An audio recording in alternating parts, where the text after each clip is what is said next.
Olá, pessoal.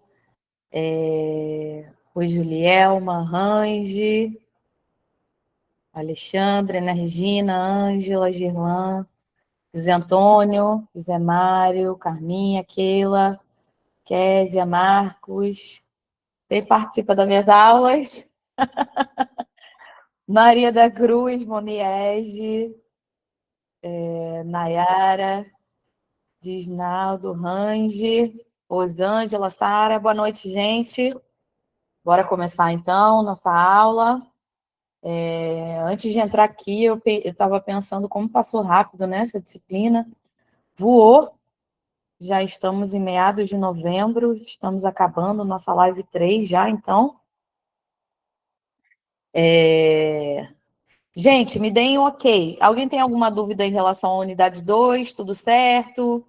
Alguma questão em relação à unidade 2? Dê um joinha aí para mim. Tudo ok? Alguma dúvida em relação à unidade anterior? Tudo bem? Beleza. Ok. Bom, hoje, então, deixa eu já ver se eu consigo compartilhar aqui. Hoje eu acho que a gente não vai ter problema, se tudo der certo.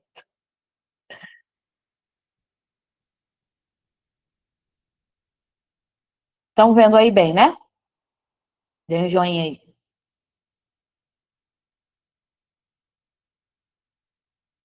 Beleza. Pessoal, é o seguinte, o que faltou na nossa unidade passada, né?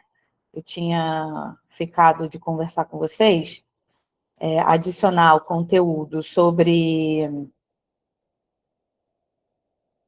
acessibilidade e eu gostaria de falar também sobre mobilidades turísticas, né? Eu acho um tema importante. Ele não, mobilidades turísticas não cai na prova, né? Porque ele, na real, não é exatamente um assunto da ementa da disciplina, mas atualizando essa disciplina para 2025, não tem como não falar de mobilidades turísticas. Então, por isso que eu achei importante colocar esse conteúdo também, para a gente falar um pouquinho sobre isso. Então, vamos lá. Boa noite a quem está chegando aí. Sejam bem-vindas e bem-vindos. Hoje é a nossa aula de revisão. Então, olá, Frederico. Oi, Germano. A gente vai começar, então, falando um pouquinho sobre acessibilidade e sobre mobilidades turísticas, e aí a gente efetivamente começa a nossa revisão. Vou tratar dos assuntos mais importantes da disciplina para a gente se preparar para a nossa prova eletrônica, beleza? Então, vamos lá, falar um pouquinho, deixa eu adiantar aqui o conteúdo.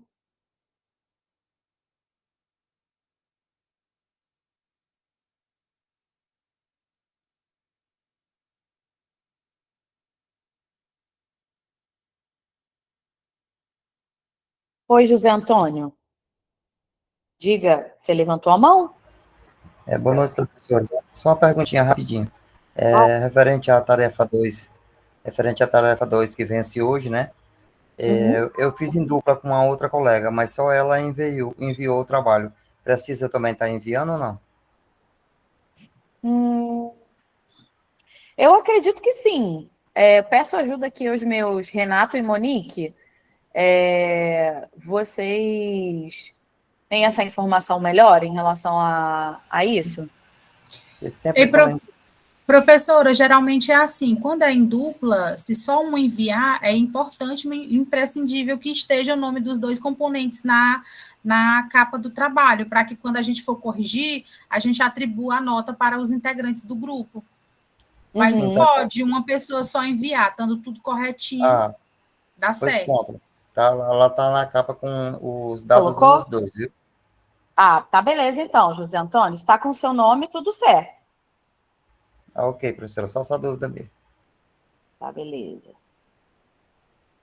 Mais alguma dúvida, gente, em relação à unidade 2? Alguma questão que ainda ficou dessa última tarefa aí?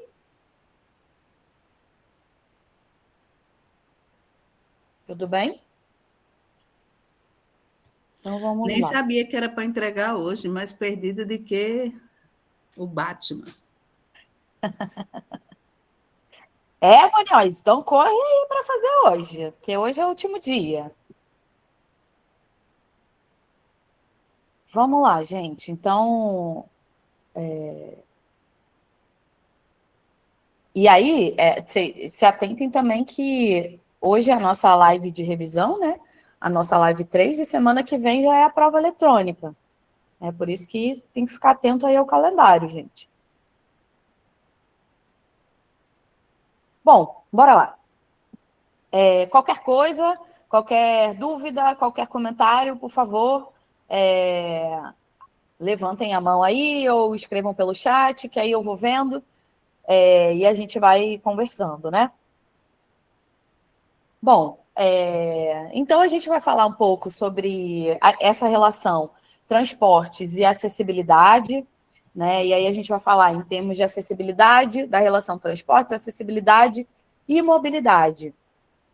Quando a gente fala desse conceito, né, desse entendimento de acessibilidade relacionada a transportes, a gente está falando sobre a disponibilidade e oferta dos serviços de transporte em um determinado destino turístico e em uma determinada localidade. E a mobilidade, a gente está falando de como esse deslocamento ele é realizado. Então, a gente tem a mobilidade ocorre em função da acessibilidade, né? A acessibilidade, ela vem anteriormente. A acessibilidade, então, ela possibilita o uso e a mobilidade, ela realiza o deslocamento. Eu vou dar um exemplo prático para vocês. Bora lá. Já vou voltar no slide anterior. Vamos pensar numa excursão rodoviária que sai no centro da cidade. Não importa qual cidade seja, né? Então, sai aí do centro da cidade. Então, a gente pode pensar, por exemplo, em pessoas que moram em diferentes lugares da cidade, né? E aí, pensar nos meios de transporte, nos modos de transporte que essa pessoa pode utilizar até chegar a essa saída da excursão rodoviária para sair da sua casa até o centro da cidade para pegar esse ônibus de excursão rodoviária, né? Geralmente, eu não sei aí na cidade de vocês, né? Cada um mora numa cidade, tem uma particularidade e tal. Tem cidades pequenas, cidades médias, cidades um pouco maiores. Aqui, no Rio e nas cidades também do interior do estado, geralmente quando a gente vai fazer uma excursão rodoviária, o ônibus ele sai de uma região central, sai de alguma centralidade, né? Não exatamente precisa ser do centro da cidade, né? Pensando no Rio de Janeiro, uma cidade muito, muito grande. Pode até ser numa centralidade de uma zona. Se a gente vai pensar na zona oeste do Rio de Janeiro, pode ser num bairro aqui chamado Campo Grande, que é uma grande centralidade da zona oeste. Mas a gente vai pensar num exemplo qualquer, a excursão rodoviária ela vai sair lá do centro, né? Então, a gente tem as pessoas espalhadas, né, pelos diversos bairros, e aí elas precisam se deslocar dos seus bairros até o centro para, enfim, pegar esse ônibus de excursão rodoviária, né? E aí vamos pensar que cada um usa um modo de transporte. Um vai usar um trem, o outro vai usar o ônibus, o outro pode ir caminhando. E aí, isso é a acessibilidade, né? Quais são os acessos que a gente tem a essa região central.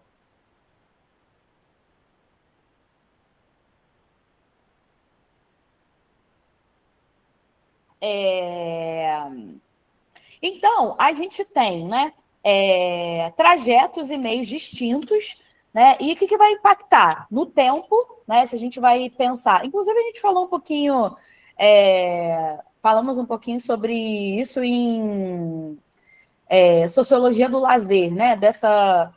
Dessas distâncias na cidade e do acesso das pessoas até a região central da cidade.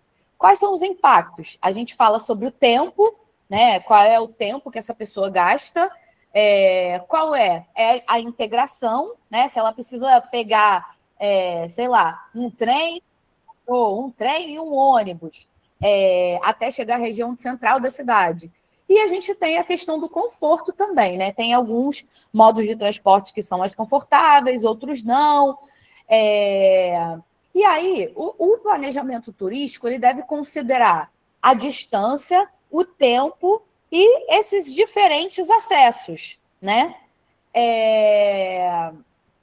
Então, a gente tem aqui um fluxo da casa da pessoa, o transporte local até o ponto de encontro, né? Que é na região central da cidade. Aí pegou o ônibus da excursão rodoviária e vai chegar até o destino turístico, né? E aí vamos voltar lá. E aí a gente tem os tipos de acessibilidade, né? A gente tem a acessibilidade aos transportes, acesso ao uso de um meio de transporte, né? A gente vai, então, com essa ideia da pessoa que sai de uma região mais periférica e pega um trem ou um metrô até acessar a região central, ou que a gente tem o deslocamento de uma pessoa de uma região periférica ou central da cidade vai se deslocar até a rodoviária, até o aeroporto, que está numa outra área da cidade, né? Então, a gente tem essa acessibilidade aos transportes, né? Qual é o acesso de cada parte da cidade, de cada parte do destino turístico ao meio de transporte? Aí vocês podem pensar na casa de vocês, né? Aqui é uma região com muita acessibilidade, eu tenho muito acesso a meios de transporte, a modos de transporte diferentes. Tem ônibus, trem, metrô, tem avião. Aqui, no Rio de Janeiro, eu moro numa região que ela é uma região hiperconectada. Eu tenho um ótimo acesso a meios de transporte. Eu moro na região próxima ao Maracanã.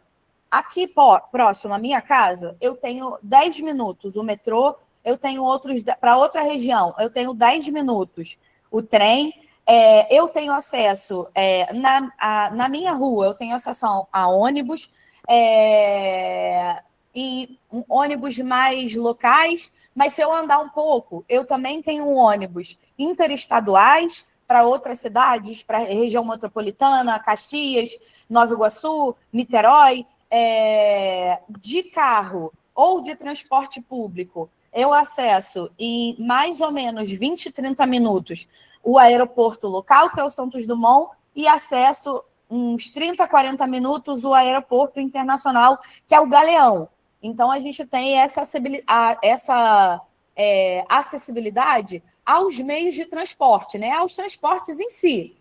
Então, o destino turístico, ele tem que pensar, né, pensando em quem está hospedado na cidade, como é que esse turista vai se deslocar. E aí a gente sempre pensa, claro que nós, como turismólogos, a gente vai pensar na acessibilidade do turista, mas existe uma coisa anterior a isso. Se a acessibilidade, se o acesso ao meio de transporte é bom para o município, para o próprio cidadão, para o próprio morador, ele vai ser também para o turista. Esse é o nosso principal pensamento. Uma rede de transportes boa para o cidadão é uma rede de transporte boa para o seu turista, né? Nós, como turismólogos, a gente parte desse pressuposto. Mas se a gente vai planejar a rede de transporte para um determinado destino turístico, aí sim falando de turismo, a gente tem que pensar como é que esse turista ele vai se deslocar da cidade em relação aos locais de chegada do turista, as rodoviárias, os portos, os aeroportos, como é que ele vai chegar às estações ferroviárias e como é que ele vai se deslocar na cidade para os atrativos, para os restaurantes, para os meios de hospedagem, para tudo isso que compõe a cadeia produtiva do turismo, a oferta de serviços de turismo dentro do destino turístico. E dentro do destino, né? a possibilidade de chegar a um ponto a outro. E aí a gente tem o deslocamento, então, da rodoviária até o meio de hospedagem, do meio de hospedagem até o restaurante, do restaurante até o atrativo turístico e por aí vai. Esse acesso, tanto aos transportes quanto dentro do destino, né, eles são essenciais para o desenvolvimento turístico.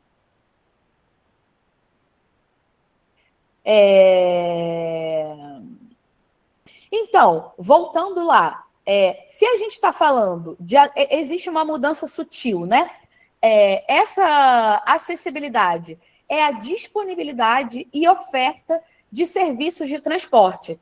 Essa localidade, ela tem muita oferta ou não? Foi o que eu falei em relação aqui à minha área, onde eu moro, no Maracanã, no Rio de Janeiro. Eu tenho uma disponibilidade, uma oferta de serviços de transporte muito boa. A acessibilidade é muito boa. Eu tenho acesso a muitos modos de transporte.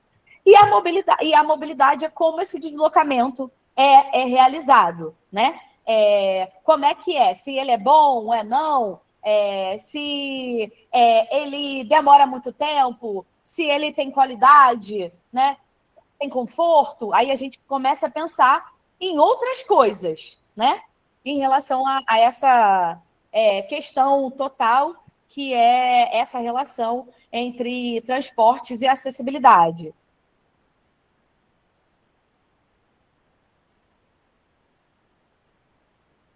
Isso, Daniela. Essa região ela é muito boa de transporte mesmo. É uma região que tem uma oferta de transporte realmente dá para ir para qualquer outro lugar da cidade com facilidade e região metropolitana, né? Então, a acessibilidade, nesse caso, ela vai possibilitar o uso dos serviços de transporte. E aí, possibilitando o uso, a gente tem a mobilidade e, através da mobilidade, a gente realiza o deslocamento. Beleza. Então, mais uma vez, o planejamento turístico ele deve considerar, então, a questão da distância, né, das distâncias no município, entre também um município receptor e emissor e receptor, o tempo e esses acessos, né? Então, tudo isso a gente tem que pensar. Inclusive, quando a gente vai pensar, aí já unindo com a disciplina de agenciamento, né, quando quem estudou aqui agenciamento ou quem trabalha com agenciamento, a gente sabe que se a gente marca um ponto de encontro para sair, sei lá, um determinado roteiro, uma determinada excursão, a gente precisa pensar nisso, de acordo com o nosso público-alvo. Se eu sei que o meu público-alvo mora num determinado ponto da cidade, eu vou pensar nisso, né? Eu vou pensar em um lugar que tenha acesso, né, àquele determinado público-alvo. Eu não vou marcar um ponto de encontro que está muito longe ou que não tem acesso a esse meu público-alvo. Então, a gente tem que pensar nisso, inclusive quando a gente está falando sobre agenciamento e marcar ponto de encontro, pensando no nosso público-alvo. Tem uma agência aqui no Rio que eu faço bastante pesquisa com eles, assim, como pesquisadora, que eles marcam, de acordo com o público-alvo que esse grupo tem, eles não trabalham tanto com o turista estrangeiro e, às vezes, com o turista nacional. Mas eles trabalham, sobretudo, com os cariocas que querem fazer o roteiro turístico aqui na cidade do Rio de Janeiro. Qual é o lugar que eles marcam como ponto de encontro para a saída dos roteiros? O metrô. Eles marcam nas estações de metrô. Por quê? Eles sabem que a população carioca, a grande maioria, né, tem acesso ao metrô da cidade. Então, esse é um ótimo ponto de encontro nesse caso, né? Então, aí existe um planejamento pensado para o tipo de público-alvo que a empresa tem. Até aí, todo mundo comigo, gente? Tudo certo? Tá de boa? Beleza.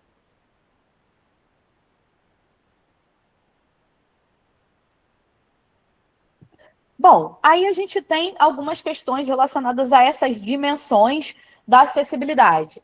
Aí a gente tem algumas dimensões de ordem técnica. Alguma coisa aí?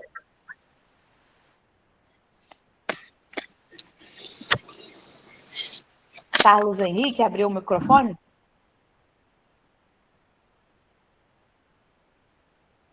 Consegui. A gente tem algumas dimensões de ordem técnica, né? A gente pensando na qualidade das vias, dos terminais, dos veículos, a integração modal. Então, se a gente vai pensar, por exemplo, vamos fazer, então, excursões rodoviárias. Poxa, a rodovia que eu vou passar, ela é iluminada, ela tem pavimentação boa ou não, ela tem muito buraco, ela tem segurança, é uma rodovia que tem, sei lá, de repente tem assaltos, como é que é? Os terminais, esses terminais, um terminal rodoviário de uma determinada cidade que a gente vai passar. E aí o próprio destino precisa pensar nisso também, né? Aquele terminal rodoviário, ele tem infraestrutura, ele tem banheiros, ele tem acessibilidade para pessoas com deficiência, ele tem banheiros adaptados, ele tem restaurante para as pessoas se alimentarem, que estão esperando os seus respectivos ônibus. Então, a gente tem que pensar em tudo isso. Não só, e aí eu falo, gente, não só em termos do poder público, né? Que tem algumas coisas que competem ao poder público, a qualidade das vias é uma delas, né? E aí, a gente falou também na aula passada, na questão da concessão, quando a gente está falando de transporte rodoviário, por exemplo, uma das soluções que o poder público, o Estado, encontrou para a qualidade das rodovias foi conceder a iniciativa privada. E aí a iniciativa privada cobra o quê? Pedágio. E aí existe uma melhoria das rodovias. Os terminais, isso também a gente vê nos aeroportos, por exemplo, a partir do momento que a gente teve uma concessão também à iniciativa privada, os aeroportos brasileiros eles melhoraram, né? A gente tem uma melhoria da infraestrutura, né? Tanto que hoje os aeroportos, né, eles são considerados verdadeiros shopping center, né? Tem muita infraestrutura de lojas, loja de souvenir, restaurante, bares, cafeterias, né? Então, essa é uma questão. Exato, Daniele. O terminal rodoviário de Niterói está abandonado, muita gente indo para o Rio, porque lá tem até os banheiros. Exato. Aquela rodoviária de Niterói, eu acho que tem algumas rodoviárias, e aí, se vocês puderem compartilhar das cidades de vocês, eu não sei qual é o estado, mas Niterói é uma cidade considerada média, vamos lá, tem nem sei se hoje pode considerar média, mas enfim, 600, 700 mil habitantes, 600. A rodoviária de Niterói, ela é a mesma da década de, sei lá, 90, provavelmente. Os banheiros detonados, muitas pessoas, sim, em situação de rua, poucos lugares assim para as pessoas se alimentarem, poucos lugares para as pessoas sentarem. Então, essa é uma questão, quando a gente está falando de acessibilidade relacionada aos transportes, essa questão é uma questão importante, da qualidade dos terminais, né? E muitas prefeituras, né, muitas secretarias de turismo e associada, né, às prefeituras, não se preocupam com essa questão, com a qualidade desses terminais.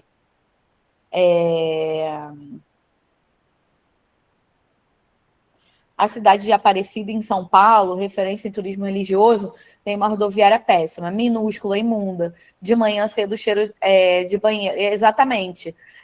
Então, uma cidade que é referência, né, do turismo religioso, recebe milhares de fiéis, de pessoas,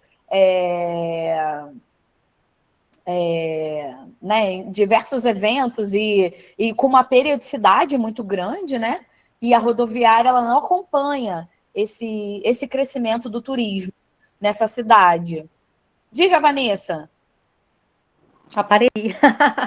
Então, eu fui lá, eu fiquei chocada, porque além de ser minúscula, não é só por ela ser pequena, ela não tem um espaço assim de embarque e desembarque, é na calçada.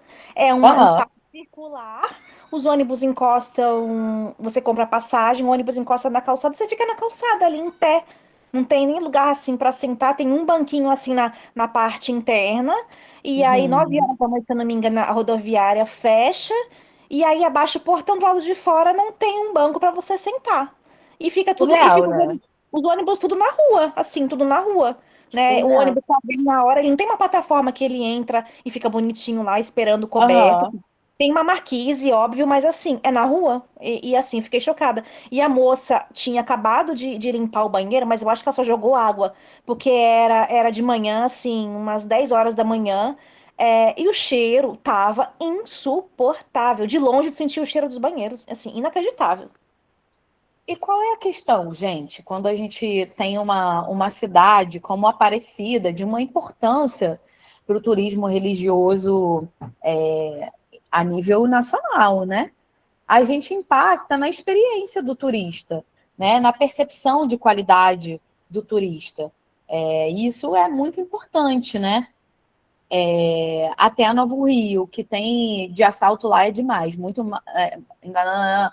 ali na Novo Rio, até se comparado a anos anteriores, ela até melhorou, né, um pouco. Mas ali a gente tem, na Novo Rio, um problema muito grande de cobrança de tarifas absurdas de táxi, e essa questão da segurança também é uma questão muito importante ali. Né? A gente se sente inseguro mesmo. E é uma rodoviária muito grande, né? Também com muitas pessoas circulando, assim. Então, a gente tem poucos postos de informação também. Quando a gente vai analisar, né, colocar uma lupa mesmo, a gente vê que é uma infraestrutura que não está de acordo com uma cidade que é uma referência de turismo nacional, como é o Rio de Janeiro, né?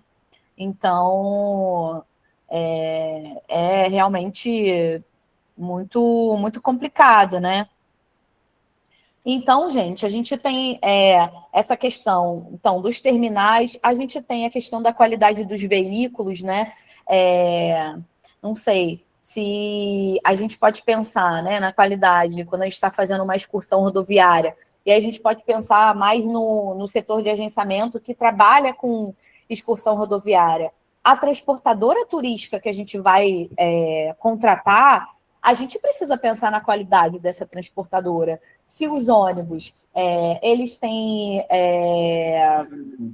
uma infraestrutura necessária, se é um ônibus que está limpo, se ele tem banheiro, inclusive pensando no nosso público-alvo. Imagina se a gente trabalha com um público que é mais idoso, que a gente tem mais necessidade de usar banheiro, e aí a gente vai lá e não contrata, né? Essa questão é importante.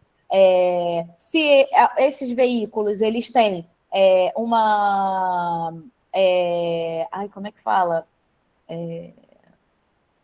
Regulamentação, não. Aquela questão periódica que a gente faz com o órgão de transporte, revisão, pode ser revisão.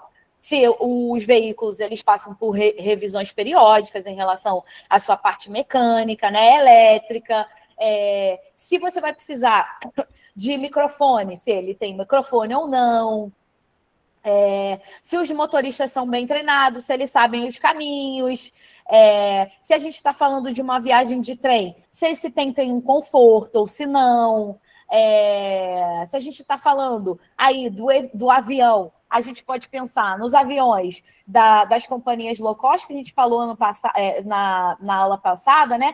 Que eles são super cubículos, muito pequenos. Aí a gente tem os veículos, os aviões, no caso, né? Com mais conforto, né? Com poltronas maiores e tudo mais. E se a gente tem uma integração, né? Da rodoviária que está ligada ao metrô e ao trem, por exemplo. né? É o que a gente chamou de intermodalidade ou rede de transporte. A gente falou sobre isso também na aula passada, né?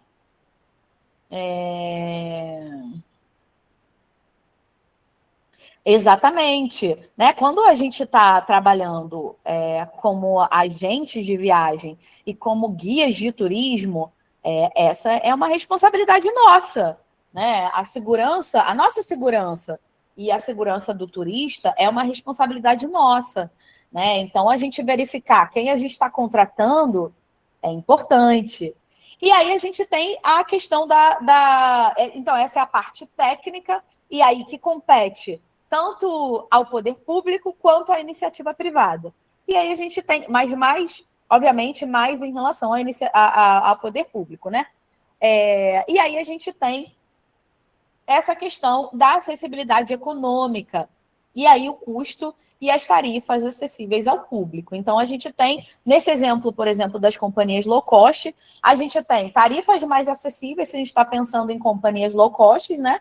E aí a gente tem um conforto, ele é reduzido, mas a tarifa também é reduzida, né? Uma tarifa mais barata.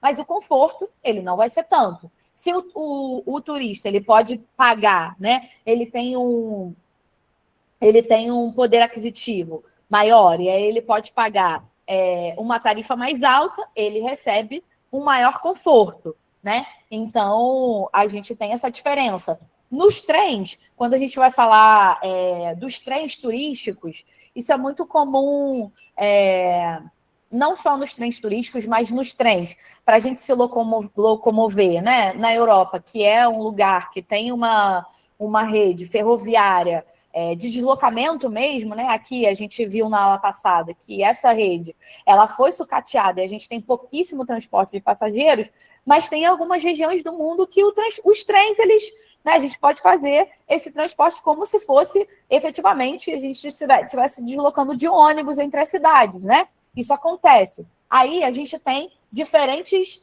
custos, né? A gente tem o setor econômico, aí a gente tem a executiva, a gente tem a primeira classe. Então, a gente tem uma tarifa mais acessível, que é um pouco mais barata, a gente tem uma tarifa média e a gente tem uma tarifa um pouco mais alta, que aí a gente tem um outro conforto, um lugar mais luxuoso, tem outro tipo de serviço. Então, essas questões, né, para o destino é importante e para a cadeia produtiva também, para o setor privado também, né? A gente saber se esses custos e essas tarifas são acessíveis ou não para o nosso público, né? Então, mesmo com uma boa infraestrutura, esses custos muito elevados, eles reduzem o fluxo turístico, que a gente sabe que muitas vezes o que o turista procura é o custo-benefício, né? Então, essa é uma questão importante para a gente refletir também.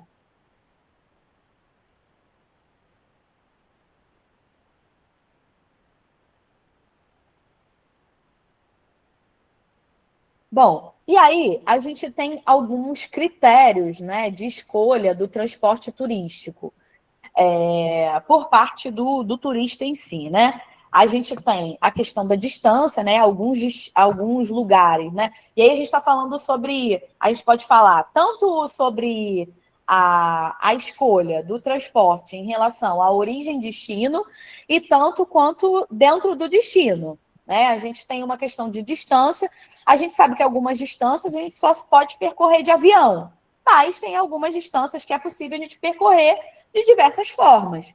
A gente pode percorrer de ônibus, de carro, de trem, até de bicicleta, né? E aí a gente vai pensar no tempo. Quando a gente está falando de uma distância, não sei, vamos pensar em Rio-São Paulo, né? Que a gente tem uma distância de um voo de ponte aérea. Se a gente for pensar na ponte aérea Rio-São Paulo, são 45 minutos. Aí avião, né? Mas se a gente está falando dessa viagem de ônibus, são 6 horas, 6, 7 horas. E aí é outra variável, que é o tempo, né? Distância versus tempo. Quanto tempo a gente demora a integração entre os transportes. Aí a gente pega, em relação à distância e tempo, a gente tem o preço também, né? Se a gente vai nessa ideia da ponte aérea, né? Se a gente vai, se eu tenho pouco tempo, se uma pessoa, né, um turista, tem pouco tempo para fazer essa distância, ele tem ele pode dispor de mais dinheiro para pagar por esse tempo reduzido, beleza? Ele vai comprar uma passagem de avião.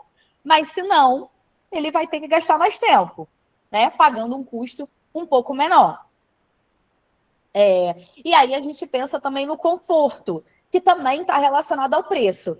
E a gente fala também da questão da segurança, né? Tudo isso está relacionado. E aí a gente, por fim, pode pensar na questão da sustentabilidade. Qual é o transporte que impacta menos no meio ambiente? Essa é uma escolha subjetiva, né? Depende da motivação, depende da expectativa e depende também da disponibilidade em relação ao custo que o turista pode pagar. Tem muitas questões relacionadas ao preço. E aí a gente entra numa questão que já falei brevemente anteriormente, que é a questão da qualidade dos serviços. Quando a gente está falando de transporte, né, do deslocamento de pessoas até o destino e o deslocamento dentro do destino, a gente está falando também de qualidade. A gente não pode perder isso de vista. A qualidade não é só dentro do hotel, não é só no restaurante, não é só no atrativo turístico, não é só no centro de informações turísticas. A qualidade dos serviços no transporte também impacta. Se o voo foi bom, impacta na percepção da qualidade dos serviços. Se a viagem se o ônibus da excursão rodoviária quebrou, isso vai impactar na percepção do turista em relação à qualidade. Se o trem saiu com atraso, também. Então, tudo isso impacta na qualidade dos serviços e, sobretudo, na percepção do turista em relação à experiência do turismo naquele determinado destino, né? Então, essa qualidade, quando a gente está falando de transportes, ela depende da infraestrutura, ou seja, da qualidade da via, do terminal, do veículo, de tudo isso, mais o atendimento humano. A gente sempre tem que lembrar da questão do atendimento humano, né? Tecnologia e conforto não basta para ser um bom serviço. Então, essa qualidade é em relação a conforto, segurança, rapidez, sustentabilidade e o atendimento humano, né? Se a gente tem a qualidade e a gente junta infraestrutura e atendimento, a gente tem a satisfação do turista. Professora, Diga, Germano. eu estava observando o seguinte: enquanto os aviões, os voos domésticos, o conforto está diminuindo, os transportes rodoviários, tipo ônibus, estão investindo muito na qualidade e o conforto para os seus passageiros, inclusive com cabines únicas, né, individuais, oferecendo TV, oferecendo biscoito, chocolate, etc. Então, o transporte rodoviário interestadual ele tem melhorado muito em virtude da necessidade de concorrer com os transportes aéreos. É como a senhora disse, quem quer rapidez pega um avião, quem quer conforto pega um ônibus. O ônibus oferece uma tranquilidade, um conforto muito grande. Tem ônibus aí que, sinceramente, você se surpreende, né? Inclusive, o acesso ao assento é externo. Às vezes você não precisa subir no ônibus, entrar no ônibus para pegar o seu assento externo. Então você abre como se fosse carro, né? Então você tem uma cabine sua exclusiva, com cobertor e etc., oferecendo todo o conforto. Então isso está cativando muitas pessoas a aderirem mais a esse lado do rodoviário. E os aviões, os assentos estão cada vez mais apertados e Serviços enxugados, né? Os banheiros também estão concorrendo com os assentos, porque é terrível. Você vai viajar, eu sempre procuro o corredor, né? Nunca quero a janela, prefiro mais o corredor. Então, porque pelo menos uma perna eu estico, né? Aí Sim. fica muito apertado, né? A cadeira já não reclina tanto. Então, uma série de coisas que mudou, sem falar no serviço de bordo. Serviço de bordo de avião doméstico, qualquer coisa com gosto de nada, né? Com água, com água e refrigerante. Sim. É bem pertinente mesmo, Germano. A gente tem visto efetivamente uma piora da qualidade, né, no transporte aéreo, muito por conta daquilo que a gente vem falando, né, daquilo que a gente falou na aula passada, em relação a essa questão da regulamentação do transporte aéreo e dessa dificuldade da gente ter concorrência entre as agências para diminuir essa tarifa, né, das agências, das empresas aéreas. As empresas aéreas, elas estão muito confortáveis em como ela está. Elas têm a sua fatia de mercado e aí é isso, né? Enquanto que o transporte rodoviário, essas empresas, elas têm melhorado os seus serviços para abocanhar fatias de mercado, que não está conseguindo viajar de avião, porque a passagem de avião não barateia no Brasil. Então, e tudo isso está interligado, né? Então, realmente, quem tem viajado de ônibus aí tem visto uma melhoria significativa no padrão dos veículos, nos ônibus, nos serviços ofertados, nas facilidades de compras de passagem, né? No conforto do assento. Então, essas duas coisas, elas estão relacionadas. E aí é isso que a gente tem que ficar atento no mercado, né? Para a gente analisar como é que o mercado está se comportando. E na forma de pagamento também. Antes, o ônibus só pagava à vista, de uma vez só, né? Hoje você pode Perfeito. parcelar em até 10 vezes, né? Igual ao avião Exato. também. Exato. Bom, gente, então a gente não pode esquecer, retornando aqui, a essa importância do fator humano também, né? O fator humano não é só dentro do hotel, né? Dentro do restaurante, dentro do atrativo. Então, é importante a gente pensar nisso dentro do transporte também. Então, a acessibilidade garante, então, o acesso aos meios de transporte. A mobilidade, ela define, então, como esse deslocamento acontece. Então, ambas são fundamentais para o planejamento, a satisfação do viajante, do turista, e um turismo inclusivo e sustentável. Gente, ok aí? Tudo certo? Sem falar que tem companhia aérea, de vez em quando tem promoções relâmpagos. Sim, de vez em quando as companhias têm promoção relâmpago, mas a gente tem visto isso cada vez menos, né? Antigamente a gente tinha bem mais, mas aí essas promoções relâmpagos, elas estão reduzidas, assim, né?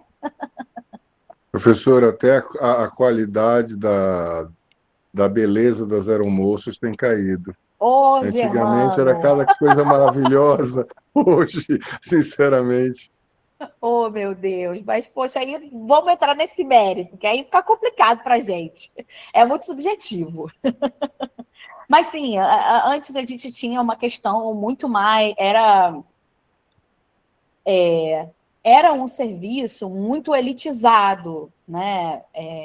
E aí, as comissárias de bordo, elas tinham um uniforme mais voltado para esse público, né? Digamos assim. E aí a gente tem uma democratização e aí a gente tem uma flexibilização dos uniformes, né? Nas companhias aéreas, né? Mas aí fica muito subjetivo, gente. Vamos lá. Bom, gente, bora lá. Eu vou falar de maneira muito rápida sobre mobilidades turísticas. Eu vou falar mais porque eu, Fernanda, considero, como professora, eu considero importante e eu recomendo que todo mundo leia o artigo que eu deixei lá. Como eu falei, né? Essa parte, o que vai cair na prova já está disponível nos slides lá no...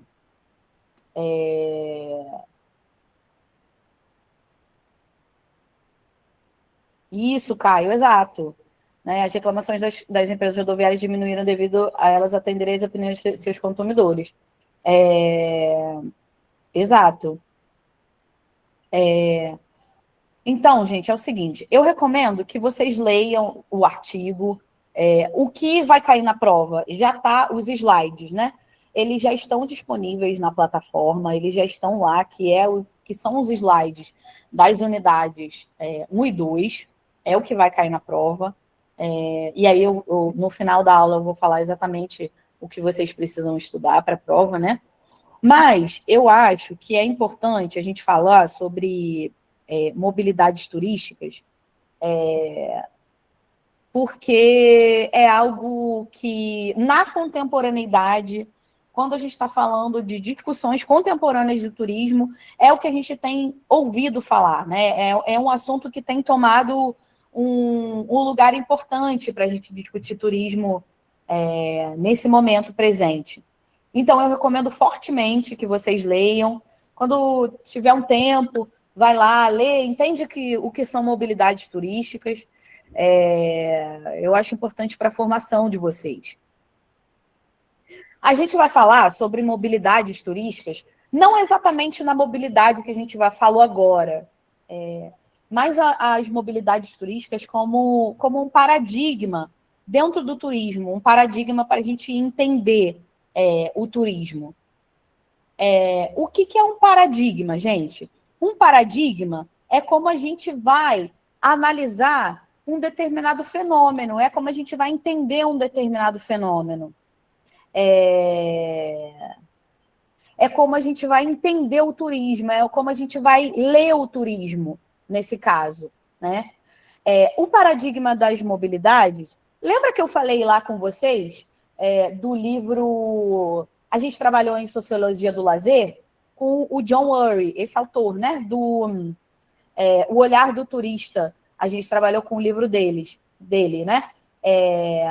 O Ury, junto com o Mimi Scheller, propuseram esse paradigma das mobilidades, inclusive no Olhar do Turista 4.0, que é a versão mais atual, eles trazem essa ideia de mobilidade para o livro, né? Então, o que esse paradigma, né? O que esse olhar para analisar o turismo, ele diz? Ele foca nos fluxos e nos movimentos. E aí, por isso que tem o nome de mobilidade, né? E aí, ele vai analisar a partir dos fluxos e dos movimentos de pessoas, de objetos, de ideias, de imagens, de capitais. De pessoas, a gente pode pensar em mobilidade dos turistas, né? Os turistas, eles estão se movimentando. Se a gente pensar na COP30, né? A gente tem pessoas de diversos lugares que foram para Belém, né? Galera de todos os lugares do globo, né? Tem gente que veio da África, da Oceania, da Europa, dos Estados Unidos, pessoas que vieram de outros estados do Brasil. A gente tem a mobilidade de objetos. E aí a gente pode pensar, por exemplo, do souvenir, né? Que a gente compra. Fui lá para a COP30 e comprei um souvenir de Belém, comprei uma réplicazinha do Ver o Peso, que é o mercado municipal. Ou comprei um açaí para trazer para minha família. Então, saí lá de Belém e trouxe esse souvenir lá de Belém. Eu trouxe uma comida. Então, estão circulando. Aí, a gente tem as ideias e a gente tem as imagens. Vamos pensar, a gente falou também um pouquinho sobre isso na Sociologia do Lazer. Vocês aí, eu aqui, tenho um determinado imaginário sobre Belém. Cada um de vocês aí da turma tem um outro. Tem pessoas aqui que já foram para Belém, e aí tem uma determinada imagem. Quem não foi para Belém tem mais o imaginário. Quem já foi é uma coisa mais prática. Essas imagens, a imagem de Belém circulou ao redor do globo também. Todo mundo que está agora em Belém, construiu algum tipo de imagem de Belém. Vocês concordam comigo? Lá, a pessoa, lá na Espanha, ou lá em Dubai, ou lá em Moçambique, ouviram várias coisas, pesquisaram sobre Belém. Poxa, Belém tem essa cultura, tem essa manifestação cultural, tem o carimbó, tem essa comida típica que é a maniçoba, o açaí, os peixes amazônicos. Então, essas imagens e a ideia que as pessoas têm de Belém, elas, né, viajaram ao redor do mundo. Então, esse paradigma das mobilidades, ele vai entender o turismo, o fenômeno do turismo, através de tudo isso. Que essas mobilidades relacionadas ao turismo, elas circulam ao redor do mundo, né? Então, a gente tem um deslocamento físico, a gente tem um deslocamento cultural, tecnológico e simbólico. Simbólico no sentido de... vamos pensar que a gente teve... Não sei se vocês acompanharam toda a treta do valor dos meios de hospedagem lá em Belém.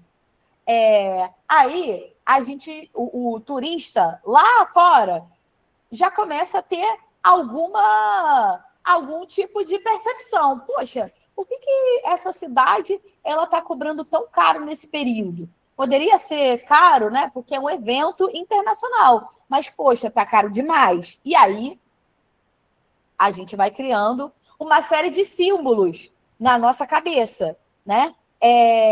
Aí ele lê sobre a floresta amazônica, né? E aí ele vai fazendo essa imagem, criando essa imagem e esses símbolos na cabeça, né? Até efetivamente encontrar esse lugar. Os lugares turísticos, eles são produzidos e transformados por essas mobilidades. A partir do momento que a gente tem a COP30, certamente a gente tem uma produção do que é o turismo em Belém. A gente tem uma modificação do que é o turismo em Belém. Muita gente conheceu Belém, né? A cidade, ela se transformou para produzir a COP30. E aí a gente tem, então, uma série de mudanças produzidas através dessas mobilidades, né? E essas imagens e essas representações, elas também movimentam o lugar. O turismo hoje em Belém certamente não é o mesmo turismo do que há 6 meses atrás em Belém. Belém é muito mais conhecido e as pessoas têm muito mais imagens e representações de Belém do que há 6 meses atrás. Vocês estão comigo? Todo mundo concorda?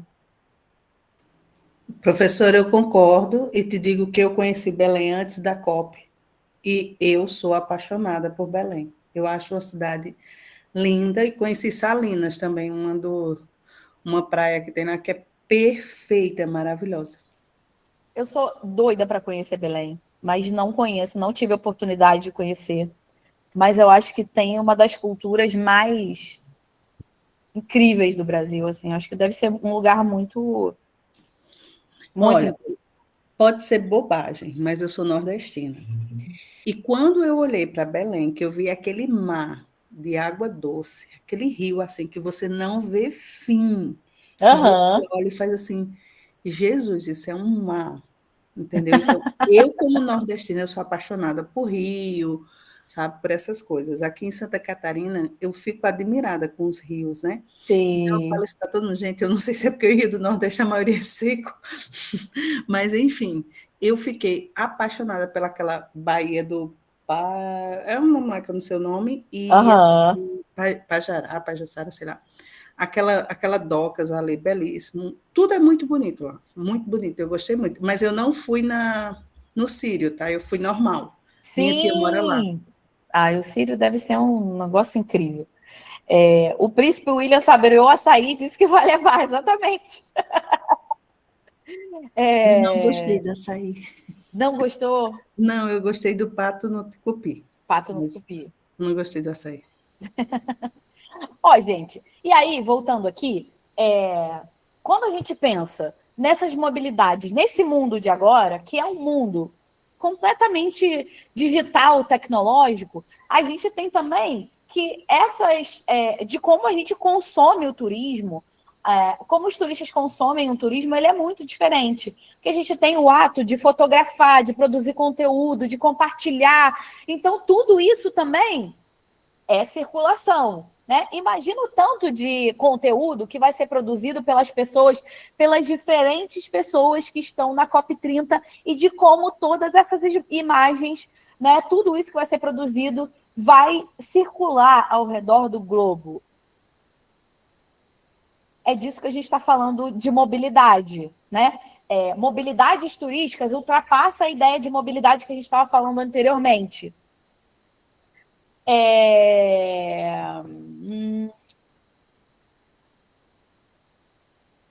Bom,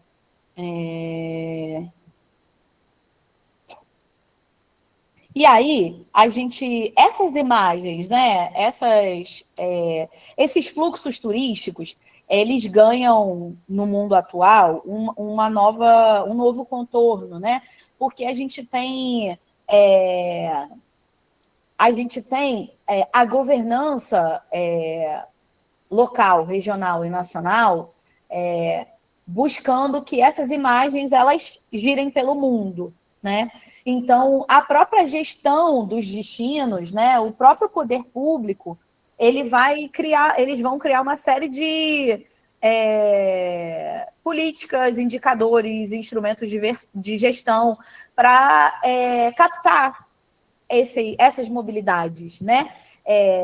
Captar turistas, captar capitais, captar investimento, captar novos empreendimentos, eventos. Isso vai fazer parte da política pública relacionada ao turismo e relacionada à política urbana também, né? E aí a gente tem uma série de questões, né? Em relação a isso. Um dos que a gente vê, a gente falou sobre isso em Sociologia do Lazer também, que é o over-tourism, né? Que é a turismofobia, né? De como essas mobilidades, o fluxo turístico, ele se torna muito alto. Então, a gente tem uma concentração de pessoas em determinados espaços, gerando, né,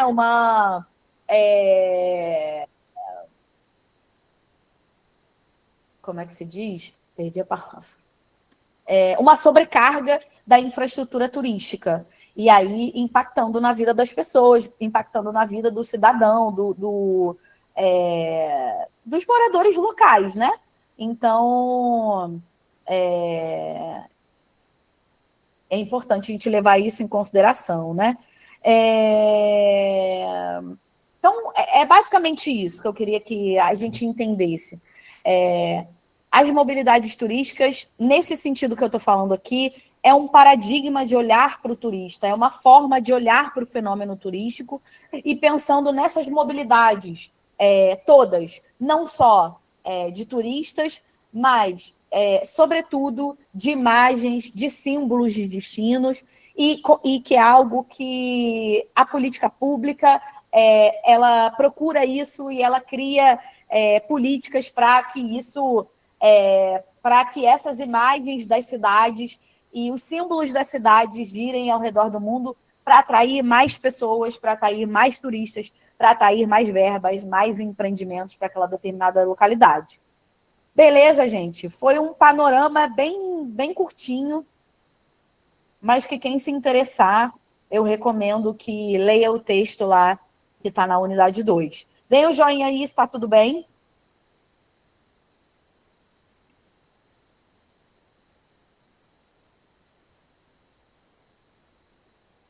Tá. Vamos lá.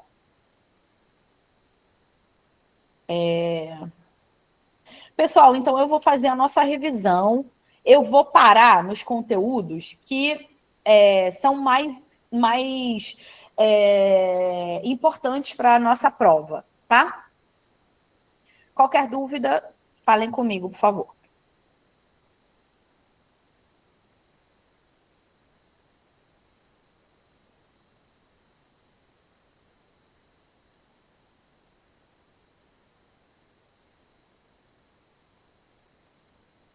Pessoal, relembrando um conceito que é muito importante, e é muito importante a gente saber o que é a intermodalidade, né? Quando a gente tem uma integração entre diferentes modos de transporte.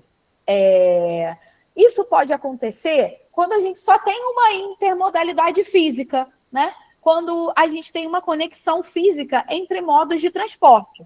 Quando a gente tem, por exemplo, a gente tem um aeroporto e a gente tem um trem ligando o aeroporto à cidade, né? Então, a gente sai do aeroporto e aí, logo lá, na saída do aeroporto, a gente tem, assim, aquela plaquinha, táxi, ponto de Uber. Hoje em dia, os aeroportos têm ponto de Uber. Aí a gente tem trem, metrô. Essa integração, essa conexão física, ela já configura um sistema intermodal. A gente já tem diferentes modos de transporte, o avião, nesse caso, sendo conectada a uma rede ferroviária. Outro exemplo, a gente tem a nossa chegada a um terminal rodoviário, né? A uma rodoviária. Então, lá da rodoviária,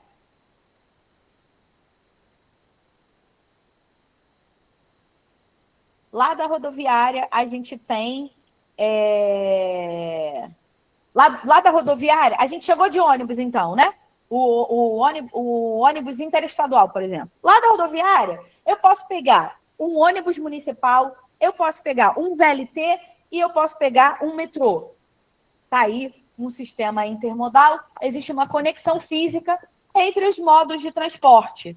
Isso é importante porque isso é importante para a qualidade dos serviços e a eficiência da malha de transportes. Isso é fundamental para o turista se deslocar no destino, né? Para ele chegar com facilidade no destino, para ele se deslocar no destino. E aí, além dessa conexão física, a gente tem outras situações. A gente tem a situação, por exemplo, que são as facilidades em relação a uma questão mais operacional. A gente tem os horários e os bilhetes que estão um relacionado ao outro. A gente tem, você chegou na rodoviária, você chegou em uma determinada companhia. Então você tem um desconto no bilhete de metrô. Os horários, eles estão...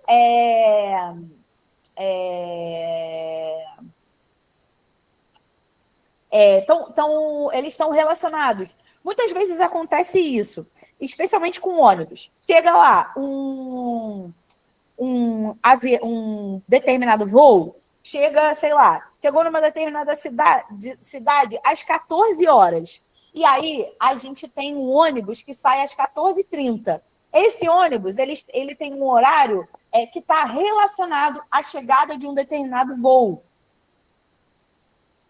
Tem um aeroporto em Paris chamado Orly. Paris tem o aeroporto principal, internacional, que é o Charles de Gaulle. E aí tem um aeroporto chamado Orly. Ele está a 1h30 do centro de Paris. Só que ele é um aeroporto que o que acontece? Ele é um aeroporto basicamente da Ryanair, que é aquela empresa de low cost, baixo custo, baixa tarifa. Quando chega um avião em Orly, automaticamente tem um ônibus saindo. Eles estão integrados, eles estão conectados, né? Por quê? Porque senão a pessoa não teria como sair dali. Ou teria que pagar o Uber, ou, enfim, ela não teria como sair dali. Então, existe uma rede de ônibus que faz a conexão com todos os voos que chegam lá nesse aeroporto. Então, aqui, a gente tem a integração física, mas a gente pode ter a integração também operacional relacionada a essa intermodalidade, né? Tudo bem, gente?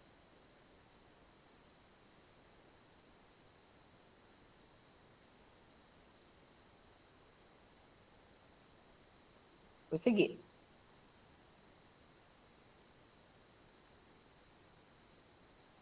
Aí aqui a gente viu um exemplo, né, de como a gente tem uma estrada de ferro, uma rede ferroviária, estradas em boas condições para carros e ônibus, a gente tem autoestrada, a gente tem rotas de navios, dos ferries, então a gente tem o aeroporto também conectado, então a gente tem uma rede multimodal, né? Vários tipos de modos de transporte. Aí, a gente falou também sobre o hub. O hub, ele é um aeroporto, né? Um centro dentro do modo aéreo que traz centralização e conexão. O aeroporto hub, ele concentra e distribui grande fluxo de voos, pessoas, cargas e negócios. A ideia é que a gente possa concentrar em um determinado aeroporto para distribuir isso tudo. Vamos lá. O hub é aquele tipo de aeroporto que a gente vai realizar as conexões e ir para os outros aeroportos que não tem tanto fluxo assim, né? Então, no Rio de Janeiro, o Galeão é um hub, o aeroporto Guarulhos, de São Paulo, ele é um hub, o aeroporto de Brasília é um hub. Então, a gente tem os deslocamentos das diversas cidades do Brasil e a gente tem a conexão a Galeão, Guarulhos, Brasília e distribui para os aeroportos menores. Qual é a grande questão? É concentrar os fluxos de voos, os fluxos de pessoas, os fluxos de cargas. E aí, gente, quando a gente concentra num determinado lugar, a gente tem uma redução dos custos operacionais das companhias aéreas, né? Porque está tudo ali concentrado. E a principal vantagem para os turistas, para os usuários, o que acontece? As companhias aéreas tendo menos custos operacionais, a gente tem tarifas mais acessíveis para o usuário, para o cliente, para o turista, né? Por outro lado, as desvantagens, a gente pode ter o tráfego intenso de aeronaves, né? A gente tem muitas aeronaves passando, a gente tem possíveis atrasos decorrentes desse intenso tráfego de aeronave, e, por conta disso, um tempo total de deslocamento em função da necessidade da conexão, né? Quando a gente tem um voo direto, Rio de Janeiro, Teresina, é um tempo que a gente gasta, né? Mas se eu vou fazer Rio de Janeiro, São Paulo, Teresina, eu vou gastar outro tempo, né? Então, essas coisas são levadas em consideração pelo turista, pelo cliente, por quem vai consumir o transporte aéreo. Então, o hub é também bastante importante para a gente.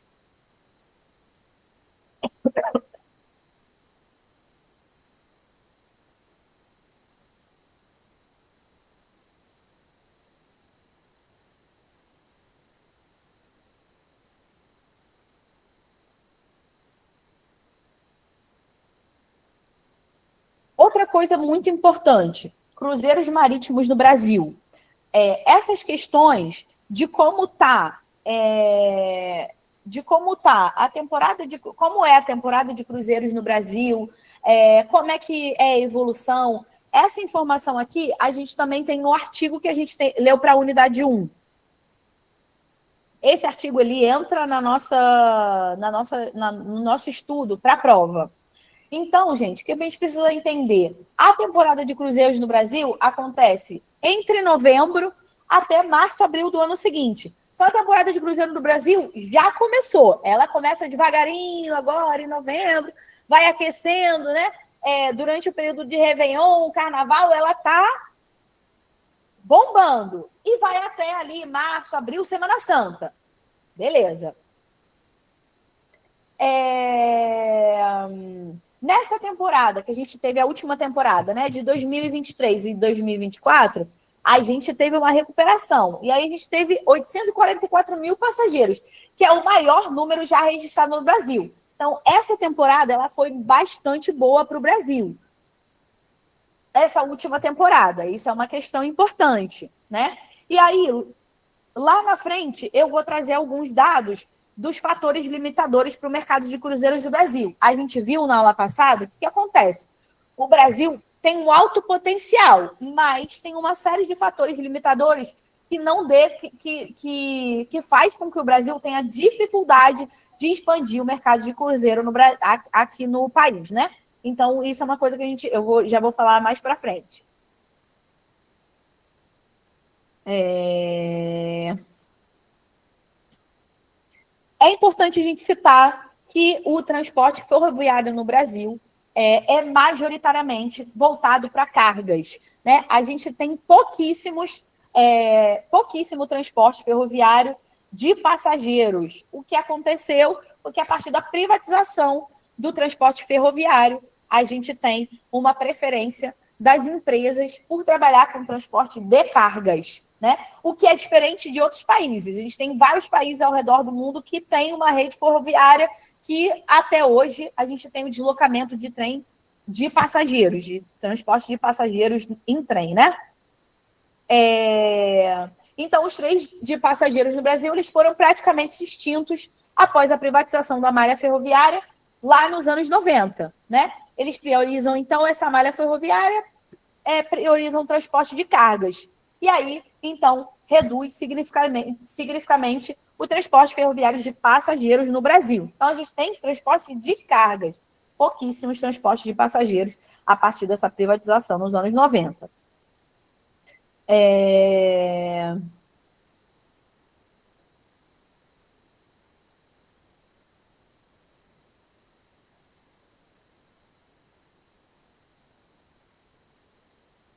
E aí a gente tem também assunto importante sobre locação de veículos.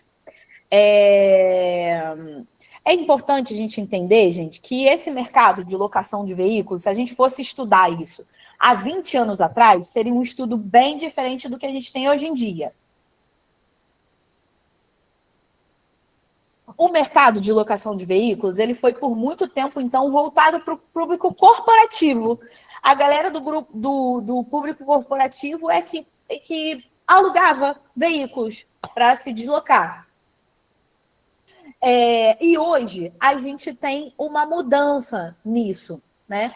Desde 2020, no Brasil e no mundo, né? A gente tem uma expansão do segmento de lazer.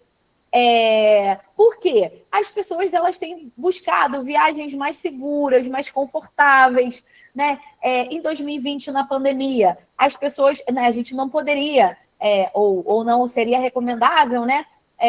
A gente viajar de ônibus, compartilhando o ônibus com muitas pessoas, e aí o carro era uma prioridade, e aí a locação de veículos se tornou também uma prioridade. Né? Então, as pessoas têm buscado viagens mais seguras, mais confortáveis, e essa redução. E aí a gente tem também por que o segmento de lazer cresceu. Né? A gente tem uma redução dessas viagens de negócios devido ao aumento do teletrabalho. Né? As pessoas não têm se deslocado tanto. Antes a gente tinha... tem uma reunião em tal cidade, vou ter que me deslocar. Hoje em dia, a gente não tem tanto isso. Né? Antes, a gente tinha muito isso. Esse público corporativo viajava muito. Né? E hoje em dia, com o teletrabalho, né, o trabalho remoto, o home office, a gente tem uma redução. Então, isso é o que acontece. Por isso que esse mercado de locação de veículos, a gente tem uma expansão do segmento de lazer. Então, o que é importante também a gente falar que no Brasil, ele se estruturou, esse mercado ele se estrutura, especialmente nos anos 90, e as grandes locadoras aqui no Brasil são a Localiza e a Movida, né?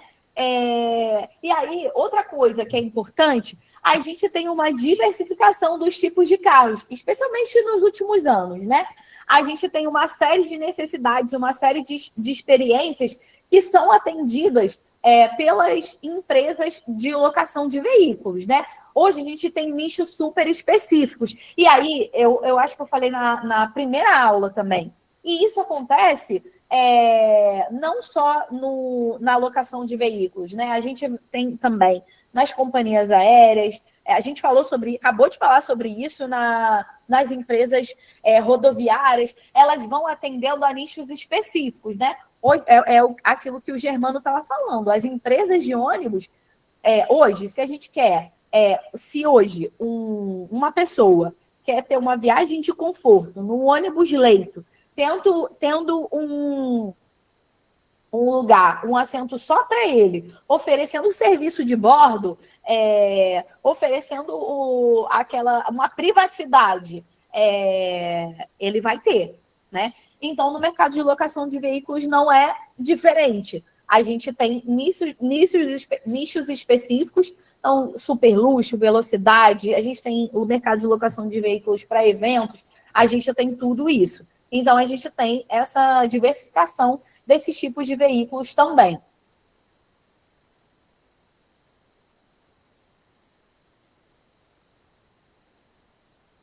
Tudo ok, pessoal?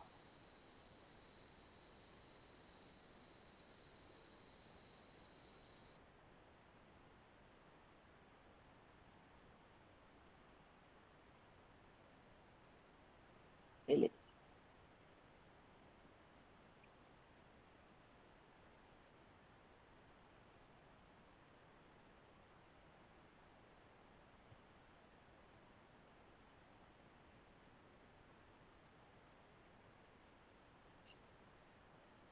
Bom,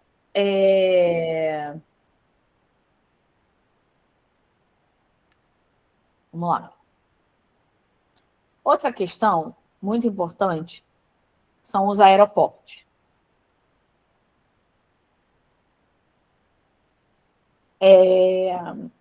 Os aeroportos, eles... existe uma mudança de paradigma em relação aos aeroportos, né? Por quê? Antes, o aeroporto, ele era só aquele lugar de passagem. Ele era só um terminal, onde a gente fazia embarque e desembarque do transporte aéreo, né? Esperava lá o nosso avião e desembarcava lá do nosso avião. E aí, a gente tem um movimento de privatização e concessão dos aeroportos. E essa mudança de paradigma, a gente tem novas funções para o aeroporto, né? Hoje, o aeroporto ele pode ser considerado um shopping. Ele não é só esse lugar onde a gente vai se deslocar para pegar um avião e para desembarcar de um avião. A gente tem uma série de serviços que o aeroporto oferece. A gente tem uma série de serviços de restaurantes, cafeterias, então, de alimentação. A gente tem uma série de serviços de lojas para comprar produtos diversos, dentre eles o souvenir, né, uma lembrança dos destinos onde aquele aeroporto está localizado. Então, o aeroporto hoje, ele acumulou outros usos e outras funções, né? Aí a gente tem uma diferença, né? Na privatização, o aeroporto, em sua totalidade ou não, ele é vendido de forma definitiva para a iniciativa privada. E no caso da concessão, é uma transferência para a iniciativa privada de maneira temporária, com prazos e regras pré-estabelecidas para a exploração desses serviços que são determinados em contrato. É importante colocar que, no caso do Brasil, a escolha foi pelas concessões. Então, é uma transferência temporária e tem prazos e regras. E essas regras elas são regulamentadas pela Agência Nacional de Aviação Civil, a ANAC. Então, o objetivo dessa mudança, né, dessa concessão dos aeroportos é melhorar a sua eficiência e desempenho, obviamente, né, que a gente tem um serviço melhor, para o usuário do aeroporto, gerar maiores investimentos para o aeroporto, obter ganhos financeiros para o Estado, obviamente, né? A atração de novos voos e a melhoria na qualidade e na gestão do aeroporto. E aí, a gente tem as receitas aeronáuticas e a gente tem as receitas não aeronáuticas, né?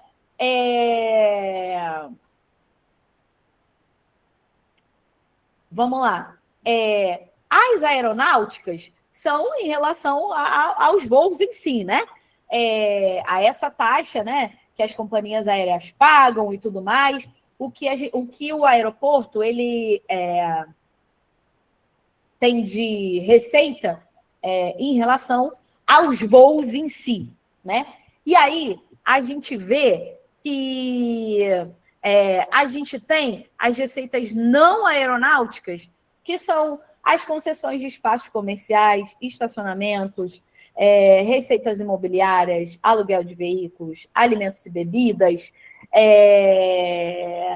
e outras receitas não aeronáuticas, que incluem outros tipos de concessões e atividades realizadas por um aeroporto, né? Deixa eu ver se eu tenho essa... Peraí.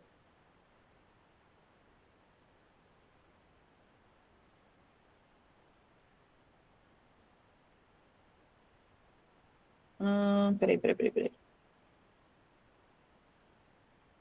Não. Bom, mas eu acho que ficou claro, né? As receitas aeronáuticas são aquelas relacionadas aos voos em si, né?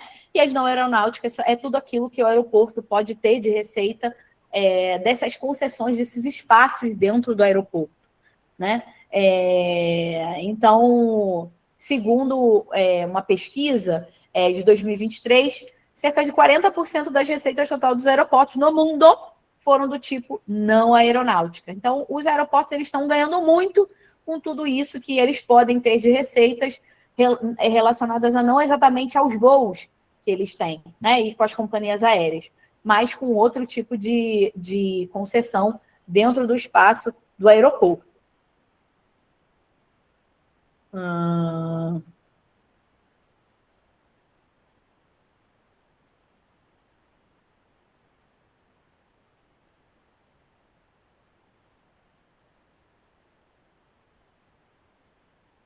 Bom,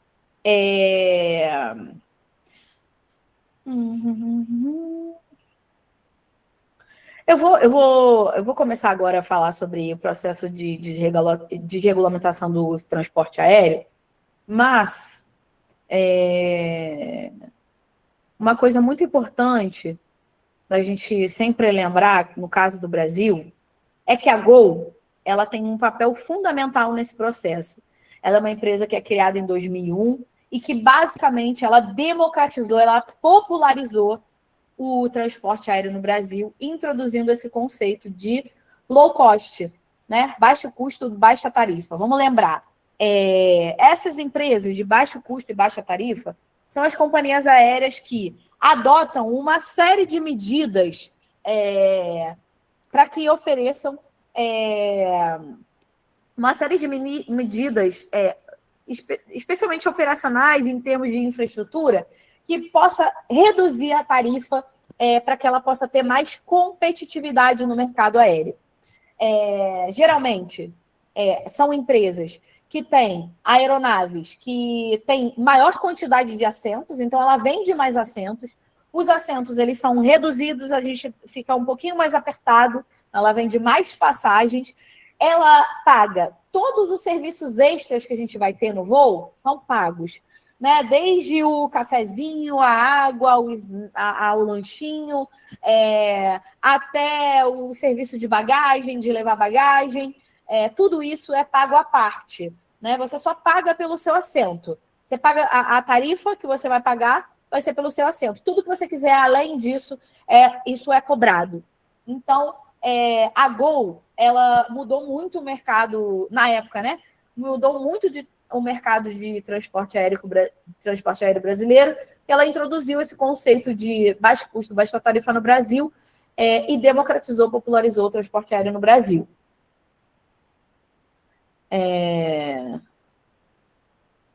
E aí, esse processo de desregulamentação no Brasil, né, esse processo é o processo de que as empresas aéreas elas tenham mais liberdade para tarifar, né, para dizer o preço da sua tarifa. E aí a gente tem esse processo, né, de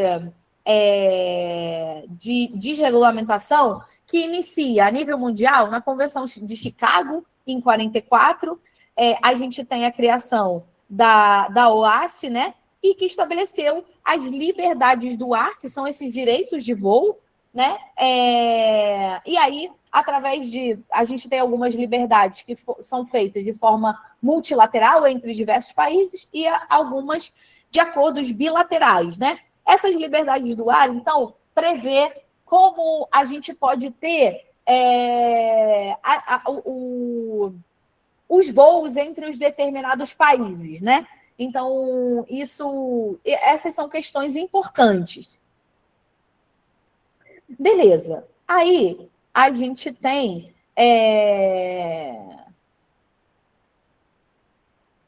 se a gente tem um mercado bastante regulamentado, a gente tem mais controle estatal, a gente tem mais segurança, mais estabilidade. Se a gente tem países onde a gente tem menos regulamentação por parte do Estado, né? A gente tem mercados mais desregulamentados, a gente tem mais liberdade do mercado, a gente tem tarifas menores, a gente tem mais competitividade, a gente tem mais inovação.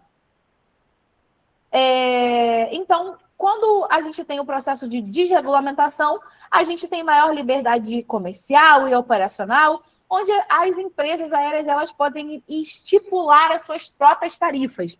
As empresas aéreas elas têm liberdade para colocar as suas próprias tarifas, rotas, frequências, sem exatamente a necessidade de autorização do poder público, né?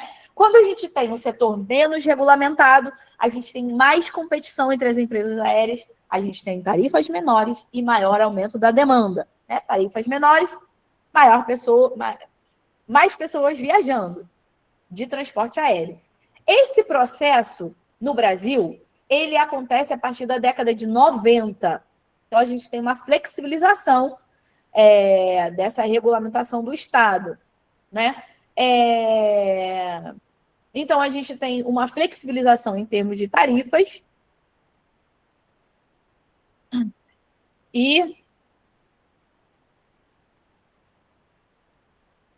então, a gente tem esse momento, que a gente tem esse momento de mudança, né, com a Gol, com a chegada da Gol, e essa ideia das companhias low cost, em 2001, a gente tem um aumento da competitividade no Brasil e uma democratização do transporte aéreo brasileiro, né?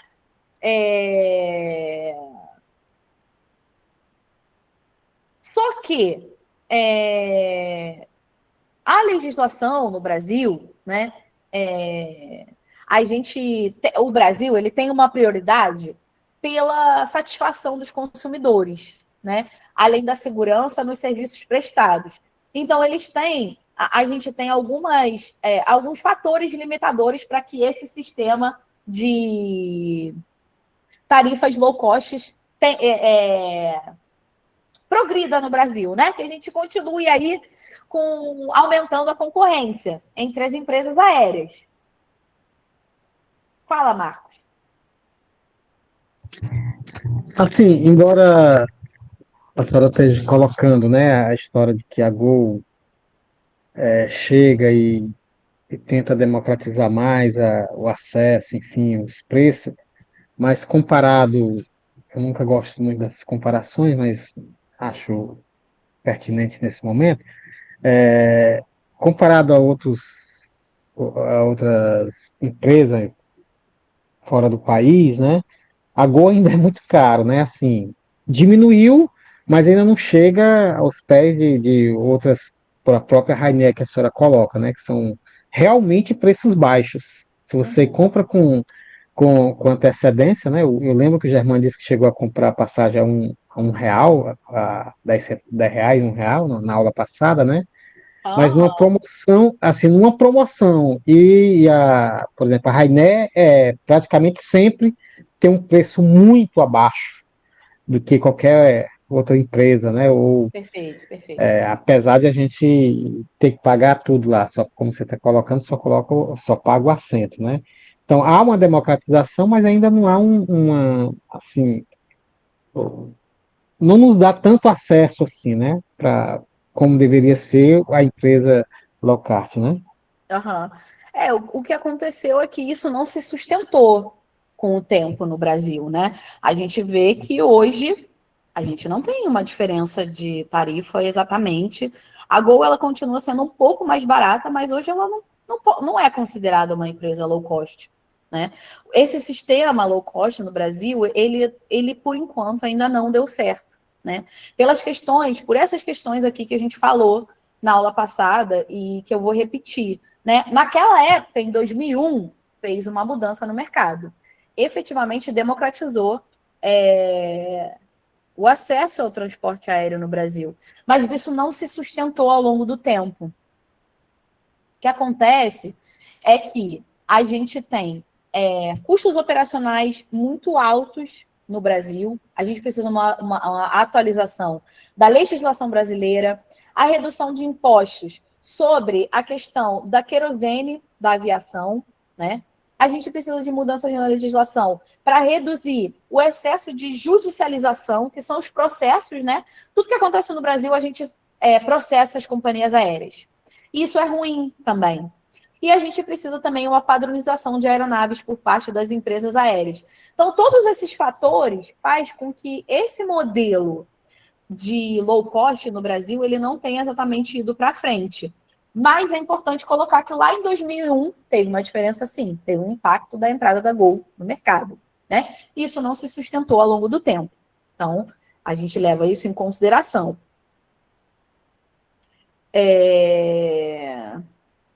Bom, gente, aí também, passando para essa questão dos cruzeiros que eu tinha falado lá atrás, né?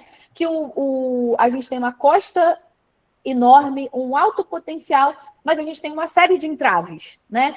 Em relação à expansão dos cruzeiros marítimos no Brasil. Então, a gente tem taxas operacionais muito altas, altos impostos, acesso limitado a crédito, burocracia, insegurança jurídica e ineficiência dos projetos de alfandegamento. E imigração da Receita Federal. Então, a gente tem uma série de questões que são entraves para que efetivamente a gente use o nosso potencial para os cruzeiros marítimos do Brasil. Então, essas questões são importantes também. Bom, e aí a gente vai falar sobre as agências, né, as empresas regulamentadoras, quem faz a regulamentação desses modos de transporte, né? A gente tem a CLIA, que é a Associação Brasileira de Cruzeiros Marítimos, que faz a regulamentação, promoção e expansão dessa atividade no Brasil, dos cruzeiros marítimos, né? Aí a gente tem, lá atrás a gente falou da ANAC, né, que é a Agência Nacional de Aviação Civil, que faz a regulamentação do setor de transporte, da aviação civil no Brasil, e a gente tem a ANTT, que é a Agência Nacional de Transportes Terrestres, que faz dos transportes terrestres, então, no Brasil, tanto o rodoviário quanto o ferroviário, né? E aí, quando a gente está falando de concessão de rodovias no Brasil, para iniciativa privada, a gente tem que lembrar que a gente tem essa concessão, mas, por outro lado, a iniciativa privada ela cobra os pedágios, né? A gente tem as tarifas nos pedágios. Então, a iniciativa privada lucra com isso, né? A concessão das rodovias, né?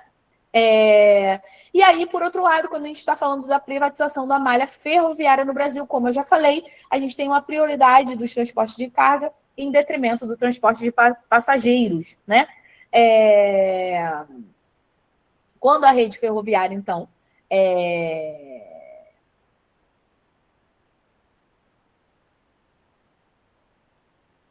bom, a partir dessa extinção da rede ferroviária federal, a gente tem esse momento da privatização da malha ferroviária no Brasil. Bom, tudo bem, gente? Dúvidas? Eu fui passando meio rápido, para que desse tempo da gente falar dos aspectos principais para a nossa prova. Tudo bem? Beleza. Então, vamos lá, gente.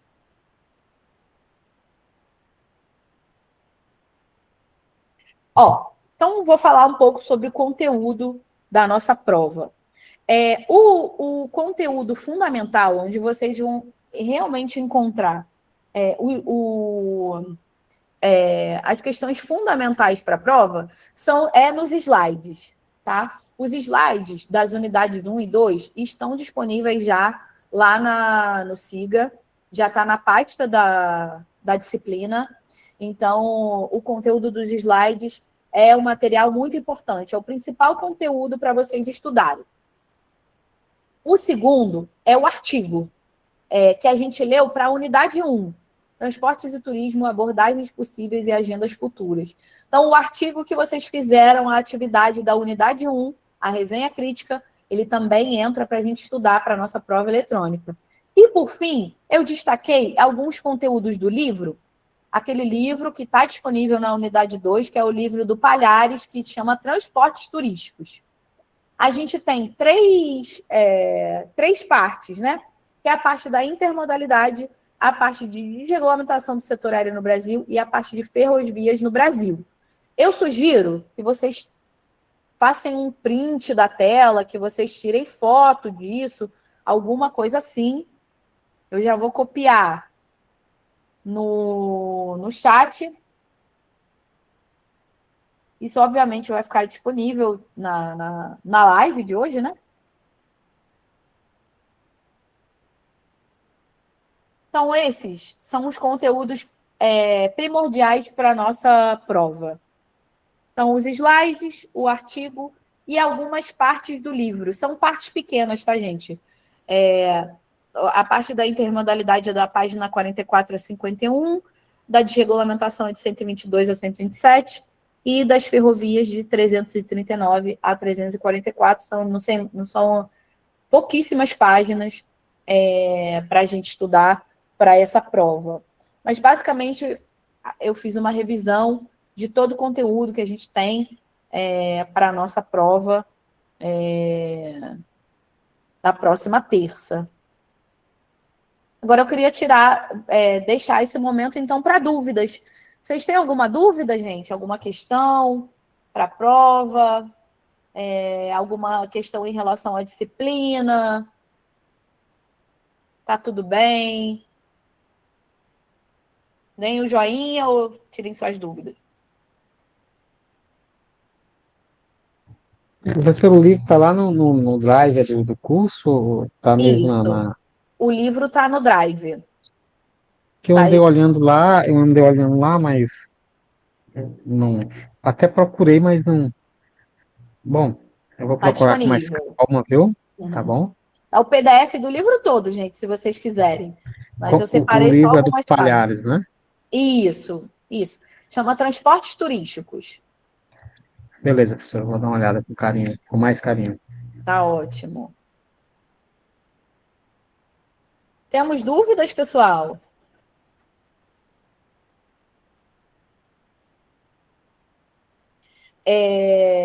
Não esqueçam que hoje é o último dia para entregar a atividade da unidade 2 e para responder ao fórum também, hein? Não esqueçam de fazer essas atividades. Gente, então, se ninguém tem mais nenhuma dúvida, ficamos por aqui. Foi um prazer estar com vocês de novo. Espero que a disciplina tenha contribuído para a formação de vocês. Tem muitos artigos lá, eu deixei artigos hoje a gente encerra a disciplina, né? Semana que vem é a nossa prova. Tem muitos artigos, gente, de temas emergentes, temas importantes na contemporaneidade. cicloturismo, mobilidades turísticas, artigos super recentes sobre transporte aéreo. Então, eu recomendo que vocês leiam. Eu acho que a disciplina, quando a gente está falando de estudo EAD, a gente precisa também que vocês leiam para além desse conteúdo, né? É importante hoje, é importante isso, né? Da gente correr atrás, né, desses outros materiais que estão na disciplina, né? Para a gente se atualizar também. Pessoal, então agradeço vocês, muito obrigada. Eudimário? Professora. Oi. Eu posso ficar um pouquinho aqui, se você precisar falar comigo? Tá bom, preciso sim, por favor. Deixa eu só passar o site. Professora, eu posso parar a gravação? Desculpa demais. Pode sim, Monique. Muito obrigada, Monique.